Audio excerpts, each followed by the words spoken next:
Olá, seja bem-vindo ao MacroCast, nosso podcast de macroeconomia, política e finanças. Aqui você pode esperar um bate-papo franco sobre os temas que dividem o mercado e investidores. Com vocês, nosso macroeconomista que vai comandar esse espaço, Felipe Nascimento, professor economista e carioca. Hoje o tema é o teto dentro do teto ou o teto fora do teto. Valeu, Samir! Aqui Felipe Nascimento, Head Macroeconomia na Investmart, e nós vamos no nosso primeiro episódio do MacroCast. O nosso percurso durante o podcast vai ser conversar um pouco sobre a conjuntura macroeconômica, conversar um pouco sobre o que é o teto dos gastos e balizar quais cenários prováveis para este evento de teto dos gastos, para esta conjuntura macroeconômica. E aí a gente começa dizendo por que debater um teto dentro do teto e um teto fora do teto. Na prática, são duas propostas para o teto dos gastos, uma que veio do ministro Fux e uma que veio da equipe econômica. A do ministro Fux pretende limitar os precatórios dentro do teto e a da equipe econômica tende a limitar os gastos sociais, seja novo Bolsa Família, auxílio diesel, fora do teto. Em qual conjuntura a gente observa essas propostas? A conjuntura que nós estamos observando é uma conjuntura de aceleração dos preços de forma global. Quando a gente fala de aceleração dos preços, por exemplo, a gente observa o preço do barril do petróleo voltou a figurar em torno de 80 dólares o barril. É um preço que a gente não via desde 2013. Quando a gente fala, por exemplo, de gás natural, que tem comandado muito a Europa, a gente fala que o preço do gás natural está figurando na máxima desde 2014. Quando a gente fala, por exemplo, de alimentos, a gente fala, por exemplo, do preço da soja, a soja voltou aos preços máximos também desde a época de 2012, 2013. Então, inclusive a China ela tem pautado uma cruzada para tentar frear os preços das commodities, principalmente alimento e energia. Mas quando a gente para observar, a gente vê que não é uma conjuntura específica de emergentes ou países desenvolvidos.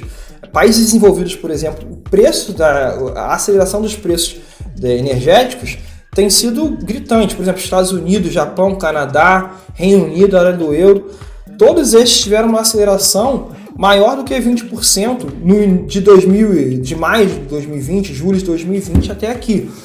Quando a gente fala de países emergentes, África do Sul, Colômbia, Peru, Índia, Rússia, Chile, Turquia, Brasil, México, também é a mesma coisa. A gente observa uma aceleração dos preços energéticos e aí com destaque para o Brasil. Porque dentre os pares que nós comentamos, o Brasil foi onde os preços aceleraram mais, os preços energéticos. E isso traz para a gente uma dinâmica de inflação maior do que os nossos pares. Principalmente porque a dinâmica de inflação global de aceleração dos preços energéticos foi maior no Brasil e também porque o Brasil é um país muito sensível ao preço das commodities. Então, o preço já aumentou na energia. O preço da commodity aumentando também leva a gente a exportar mais, alimentos, por exemplo. E quando a gente exporta mais alimentos, o nosso nível de oferta interno no país cai para o mesmo nível de demanda. E a gente tem uma pressão de demanda, ou seja, uma pressão no preço, que aí tende a elevar ainda mais a aceleração da inflação. E a gente entra num contexto de uma inflação que saiu de 4,5%, ali em torno da meta de inflação, e agora já passou os dois dígitos, 10,25%. Furou o centro, furou a banda superior e furou os dois dígitos. E a pergunta que a gente está observando é: a inflação vai voltar para a meta? Essa conjuntura de inflação para 2022, 2023 é uma conjuntura que tende a estabilizar ou não? Este é o debate. E aí o teto dos gastos em específico entra com uma luva. Porque o que é o teto dos gastos na prática? O teto dos gastos nada mais é do que o congelamento dos gastos do governo para os próximos 20 anos, adicionando somente a inflação. Ou seja, o teto dos gastos foi uma proposta de emenda constitucional 55 na Câmara e 95 no Senado, aprovada em 2016, que dizia: a partir de 2017, o governo não pode mais expandir os seus gastos, a não ser o aumento com a inflação. Então, o que nós podemos gastar são os 1 trilhão 258 bilhões que nós tivemos em 2017, mais a inflação observada no período. Por exemplo, de 2017, nós saímos de 1 trilhão 252 bilhões para 1 trilhão 402 bilhões em 2020, uma alta de aproximadamente 11%. E aí, quando a gente fala de teto dos gastos, a gente tem que pensar qual é o contexto que o teto dos gastos foi implementado. O contexto que o teto dos gastos foi implementado foi um contexto que a gente observava um crescimento acelerado do consumo das famílias e não observava um crescimento do PIB na mesma proporção. A gente teve até um crescimento do PIB de 2006 até 2014, né? Quando o consumo do governo também cresceu, mas quando a gente diz ali de 2011 até 2014, o consumo do governo acelerou de forma muito alta, né? Acelerou de forma tão alta que o crescimento do PIB não acompanhou. Então a nossa trajetória da dívida do consumo do governo em relação ao que a gente tem de PIB, ficou uma trajetória preocupante. Ela ficou mais preocupante ainda quando o consumo do governo não parou de crescer, ou parou de crescer muito pouco ali de 2014 até 2017, e a gente experimentou uma crise muito grande, né? E de 2014 até 2015 a gente observou o PIB cair muito e o consumo ficar estável. Então a nossa trajetória da dívida, ou seja, o quanto nós temos de dívida em relação ao PIB, começou a preocupar. Porque no final da ópera, por exemplo, se a gente tem um PIB de 6 trilhões e uma dívida de 5 trilhões, ok. Se a gente tem um PIB de 6 trilhões e uma dívida de 7 trilhões, mais ou menos ok. Se a gente tem um PIB de 10 trilhões e uma dívida de 15 trilhões, a nossa trajetória começou a ficar insustentável. Porque o que a gente cresce não é o quanto que a gente tem de dívida, né? E aí quando a gente diz dívida, a gente começou a tratar o consumo do governo em relação à dívida que se tinha. E aí o que eu paro para observar de forma geral, né? Qual é o contexto que a gente para observar? Depois que se passou a PEC do teto dos gastos, a gente começou a experimentar prêmios relevantes de diferentes ativos. Por exemplo, o nosso risco país, né, caiu de forma relevante. Quando a gente fala da nossa inflação implícita, né, que é o desconto da taxa pré menos o IPC, as taxas com IPCA+, também caíram bastante. Ou seja, a gente começou a pagar menos juros. Nossos juros de 10 anos caiu bastante. E não só caiu nossos juros, como caiu nossos juros em relação aos nossos pares. Se a gente fala de Índia, México, Chile, Rússia, África do Sul, por exemplo, os juros de 10 anos deles continuaram estáveis, enquanto o nosso caiu depois da PEC do teto dos gastos. Quando a gente fala de dólar, por exemplo, o dólar teve um bom comportamento observando nossos pares depois da PEC. Quando a gente fala de índice de bolsa, a nossa bolsa acelerou mais do que os nossos pares depois que nós passamos a PEC. Muito porque a PEC tem a ideia de trazer credibilidade à nossa trajetória de gastos, ou seja, os nossos gastos não tendem a crescer muito mais. Mas aí a gente entra em uma conjuntura que é o seguinte, ok, nós passamos a PEC do teto dos gastos, nós já sabemos o que é PEC do teto dos gastos, mas a PEC do teto dos gastos ela tem duas questões. A primeira questão é a questão do piso. Existem vírgulas, existem alíquotas que têm piso, que por exemplo são educação e saúde. E a outra questão é, as alíquotas que não têm piso, elas funcionam como um bolo. Você tem um bolo do qual você não pode colocar mais fermento. Então, ou o fermento é só inflação, ou seja, o orçamento, que é o bolo, ele não pode crescer mais. Então, toda vez que, por exemplo, o gasto com defesa nacional cresce, você precisa reduzir gasto com outras alíquotas. E foi o que a gente observou. Por exemplo, a gente teve uma variação de 11% no teto dos gastos de 2017 para 2020, mas quando a gente fala, por exemplo, os gastos com previdência saíram de 659 bilhões para 759 bilhões, ou seja, variou 31% acima do que variou o teto dos gastos. Ou seja, a previdência cresceu e ela começa a empurrar outras alíquotas têm que diminuir. Gasto com defesa nacional, por exemplo, variou 20,73%. Então, quando a gente observa o gasto com defesa nacional, variou mais do que o teto. Então, outras alíquotas precisam cair. Gastos com deputados, por exemplo, saíram de 5 bilhões para 6 bilhões. Então variou 20%. Né? Quando a gente fala que variou 20%, significa que variou mais do que o teto. Quando a gente olha, por exemplo, ciência e tecnologia sai de 6,1 bilhão para 4,9 bilhões, ou seja, teve uma variação negativa. Para quê? Como tiveram outras alíquotas que aumentaram, né, como defesa nacional, algumas outras alíquotas tiveram que ceder, que foi o caso de ciência e tecnologia. Gasto com cultura saiu de 1,7 bilhão para 1,5 bilhão, ou seja, também teve um decréscimo, um espaço menor naquele bolo.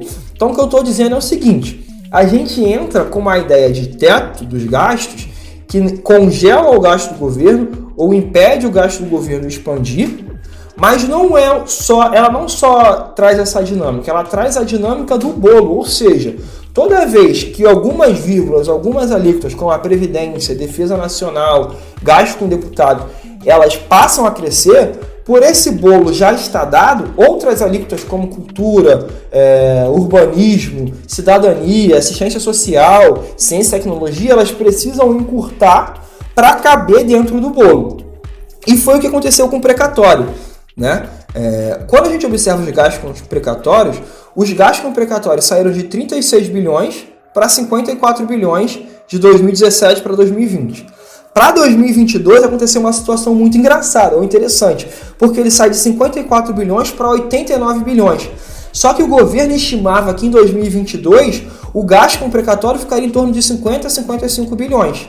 Essa diferença de 40 bilhões, 45, que é os 90 bilhões para os 50 a 55 que o governo estimava, é justa a diferença que o governo esperava utilizar com o novo Bolsa Família, né? Expandir o novo Bolsa Família. Só que o que ele ia usar o Bolsa Família, lembra? A PEC do teto dos gastos cria um bolo. Toda vez que você aumenta, por exemplo, os gastos com precatórios em mais de 100%, você tem que reduzir de outra alíquota. E qual foi a alíquota que o governo não podia mexer? Justo na alíquota do novo Bolsa Família. Então, quando o precatório começou a expandir demais, o governo não conseguiu estimar corretamente na lei de diretrizes orçamentárias, gerou esta questão que o gasto que o governo não estimou com precatórios é justamente o gasto que o governo iria utilizar para o novo Bolsa Família e imagino para outros projetos. Aí, isso junho. Então o que o governo, junho de 2021, o que o governo começou a fazer? Então, a gente tem que dar um jeito, porque o governo gostaria ou pretende, né, continuar com a assistência do novo Bolsa Família, ou expandir o novo Bolsa Família. Só que para expandir o Bolsa Família, alguma vírgula tem que reduzir, ou vai ter que reduzir Previdência, que é menos provável porque as pessoas não vão parar de se aposentar, ou vai ter que reduzir gasto com Defesa Nacional, ou vai ter que reduzir gasto com a Câmara dos Deputados. Alguma coisa vai ter que reduzir para encaixar o novo Bolsa Família, porque nós temos o teto. E aí, qual foi a proposta do governo lá em junho? Né? Vamos tirar isso do teto, e os preços começaram a desandar. Né? E aí, o que a gente observa, né, de proposta para o teto, para os precatórios, é a proposta do teto dentro do teto. Foi a proposta do ministro Fux. Ele vira e fala assim, por que nós não criamos um teto a preço de 2017 com o que foi gasto com precatório? Ou seja, se nós gastamos 36 bilhões e 6,6 em 2017, a partir de agora o que nós vamos gastar vai ser 36 bilhões mais a correção da inflação, como já é o teto dos gastos. Ou seja, colocar um teto para os precatórios dentro do teto dos gastos. A despesa com precatório não pode exceder o que foi gasto em 2017, mais a inflação. O que foi uma proposta muito bem vista. Por quê? Porque você não mexe na trajetória da dívida, a dívida se mantém, ou a trajetória dos gastos, a trajetória dos gastos se mantém a mesma, porque você não pode expandir muito mais e muito mais que isso. Os gastos com precatórios, os sensíveis, são os super precatórios, acima de 66 milhões, que na verdade são dívidas que o governo tem de precatório com os estados, a maior parte. Só que os estados também estão endividados com o governo, então é uma dívida de outra dívida, então gera um bolo igual, do qual a trajetória desse gasto não pode crescer mais, porque você criou um teto dentro do teto. E depois dessa dinâmica, o debate começou em junho e até setembro a gente observou uma desvalorização, por exemplo, do Bovespa forte, Quando se observou que poderia ter um teto dentro do teto, a dinâmica de preço começou a voltar. Então, as coisas começaram a acalmar porque a trajetória de gastos, e principalmente o perfil desse gasto, ficou estável. Só que na meada de outubro desse ano 2021, a partir do dia 15, as coisas começaram a esquentar de novo. Porque o governo começou a ter uma ideia, a equipe econômica, o governo passou a ter uma ideia de criar um teto fora do teto. Ou seja, ok, os gastos com precatórios para 2022 já está dado, a gente não pode mais alterar. A partir de 2022 a gente cria esse teto. Mas por que eu não posso criar um teto fora do teto para o Bolsa Família? Ou seja, o Bolsa Família está em torno de 29 bilhões hoje. Por que eu não posso dar R$100 a mais por família, limitando, né? Chegando ao final de vai gastar 1,3 bilhões ao mês, que vai dar 30 bilhões ao ano. Ou seja, por que eu não posso tirar esses 30 bilhões a mais do teto? Botar 29 bilhões dentro do teto e 30 bilhões fora do teto, com limite até o final de 2022. Ou seja, eu estou criando um teto fora do teto, que eu gasto 30 bilhões e ele vai até o final de 2022. Opa, aí já começou a ser uma dinâmica um pouco confusa, porque você tira do teto principal uma alíquota, do qual você diz que ela vai até 2022, mas e depois? Ela vai até 2022 ou ela vai até 2023? Quando chegar em 2022, elas vão ser 30 bilhões ou vão ser 40 bilhões? Né? E aí o governo ele avança, né? E que gerou inclusive alguns ruídos com a equipe econômica, a gente observou algumas debandadas, principalmente da parte da equipe do Tesouro, e ele propõe um outro teto fora do teto, que é o teto para os auxílios diesel dos caminhoneiros. Então você também cria mais um teto fora do teto. Aí você começa a criar uma dinâmica um pouco estranha. Mais estranha do que o início. Porque você já não é mais o gasto só com o novo Bolsa Família, é um gasto também com o novo auxílio aos caminhoneiros. E aí não é uma dinâmica de se é importante, se não é importante, é uma dinâmica de preços aqui. E eu estou dizendo o seguinte, beleza, eu estou criando um auxílio para o novo Bolsa Família, estou criando um auxílio para os caminhoneiros, qual outro auxílio eu vou criar? Eu vou criar um auxílio por parlamentar, um auxílio da eleição, eu também vou tirar do teto. Mais do que isso, quando chegar 2023, 2024, quem vai ser a gestão? A gente não sabe quem, inclusive, vai ser a situação. E esses 30 bilhões, ele vai gastar com o quê? Vai manter nessa alíquota? Como vai ser essa dinâmica? Então começa a ser uma dinâmica um pouco confusa, né? Quando você tira o teto de dentro do teto, ou seja, você cria um teto de 30 bilhões, ou agora 90 bilhões, que é o novo Bolsa Família mais auxílio diesel, fora do teto, e aí você começa a observar, por exemplo, né, tudo aquilo que a gente comentou antes, como risco país, dólar, ativos de bolsa, começarem a enfrentar aversão, né? A gente observa o Banco Central está colocando dólar a todo momento no mercado, desde o início de outubro, fazendo vendas swap, fez até venda spot também de dólar, mas mesmo assim o dólar continua pressionando. A gente observa as curvas de juros, elas continuam a caminhar. A gente observa os títulos do governo, né? Eles têm aumentado cada vez mais o prêmio, ou seja, a implícita tem aumentado, o Ibovespa nem se fala, e a gente entra numa conjuntura na semana do dia 25, que a gente, inclusive, agora não tem mais o que foi dito no comunicado do Banco Central como o case principal. O último comunicado da ata do Banco Central é que provavelmente haveria um aumento da mesma magnitude. O último aumento foi de 1%. E até dia 18, quando estava o teto dentro do teto, não tinha proposta do teto fora do teto, ou as propostas do teto fora do teto, a gente observava que o mercado respeitava isso. A gente chegou a bater 90% de probabilidade de uma alta de 1%. Depois que se criou a proposta do teto e fora do teto, o que a gente passou a observar foi um aumento de probabilidade de 1,25%, né, que era 6%, passar para 35% e um aumento de 1,5% na Selic passar também para 35%. E aquele aumento de 1% que o Banco Central tinha contratado, hoje está menos do que 20%. Então o que eu estou dizendo com isso? Né? A gente entra numa conjuntura que talvez a gente tenha que, inclusive, aumentar a Selic mais do que o projetado.